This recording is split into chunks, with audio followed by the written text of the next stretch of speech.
Yesterday was International Women's Equality Day. And I think it's sad that even in 2019 it's still Women's Equality Day rather than just Equality Day. But it highlights that there are still double standards in society which are damaging to both men and women.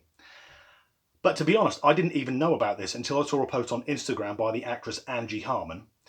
And she was wearing a t-shirt that says, "Feminism is for everybody," and I couldn't agree more. Because my definition of feminism is that it's seeking equality between men and women whilst acknowledging that we are physically different. Equal but different.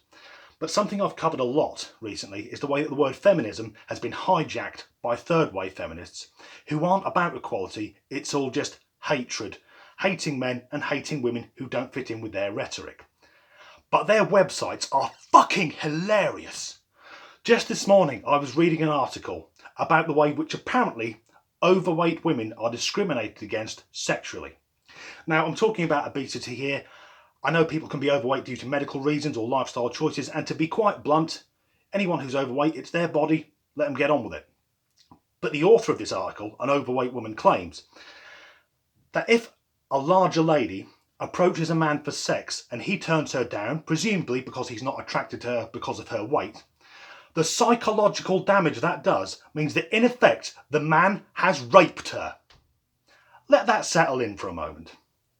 Because if we strip this back, we remove the obesity thing and we take away the genders, what she is arguing is that if there are two people, one of them wants to have sex, the other one doesn't, somehow the person that doesn't want to have sex is the rapist. I'm fairly certain it works the other way around.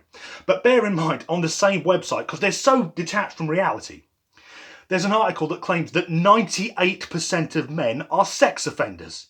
98%! That means if I'm in a bar with 49 other men, because I'm not a sex offender, I never have been, it means that every other bloke in that bar, with this logic, is a fucking rapist. Now, I'm not trying to play down how damaging sexual abuse is, but there's no reality with this theory here. And using the same logic, that if one person wants sex with another person and they're turned down, so somehow that's a form of rape. There's a film in the cinema at the minute, Dora the Explorer. I haven't seen it, it's for kids. But I know that the lead actress, an 18-year-old lady, just stressing that, an 18-year-old, called Isabella Mona, she's a very attractive young woman. But using this logic, if I were to contact her and say, "Good luck, Isabella, if you play your cards right, you could shag me," if she turns me down, I have in effect been sexually assaulted. Now, it's got nothing to do that in reality she's probably not sat there gazing wistfully out of the window, just dying for the day when some overweight bald bloke who's old enough to be her dad offers to fuck her. But I said this is about equality, so don't worry. As well as you got the third wave feminists who are all mad, I found a group of men who are all mad as well. You may have heard of the MGTOW movement, which stands for Men Go Their Own Way, and the philosophy behind it sort of makes sense. These are guys who say they've had bad experiences with women, so they've just given up. It's too much hassle. And I think a lot of us can empathise with that to an extent. If you come out of a bad relationship, you just think, no, I'm not doing that again. But these guys base their whole life around that idea. And as well as the MGTOW, there's also guys who call themselves incels.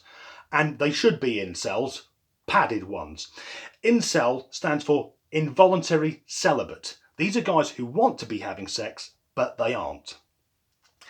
And their theory on that, and this is fucking horrible, I haven't come up with this, I can't stress that enough. They say the reason they're not getting any is that you cannot ever trust a woman who has a pet dog. This is where it's going. Women don't want to have sex with men because they're shagging their pets. In effect, what they say is, what women are doing is getting home from work, getting a jar of peanut butter, smearing it down there and getting the dog to lick it out. That's possibly the worst mental image I've ever had. But I've got a different theory. And this applies to both overweight feminist women and the incel crowd. It's got nothing to do with this lady's weight or these guys being convinced that women are shagging their pets. The reason that neither of these people are getting any is because they sound like fucking horrible people. If you're on the internet saying you think women fuck dogs or that men are raping you because they don't want to have sex with you, you're fucking mad. No one's going to go near you. Oh shit. There's an overweight woman outside. I don't want to look at her and accidentally rape her. Oh no, it's alright, she's got a dog, she's getting fucked later anyway.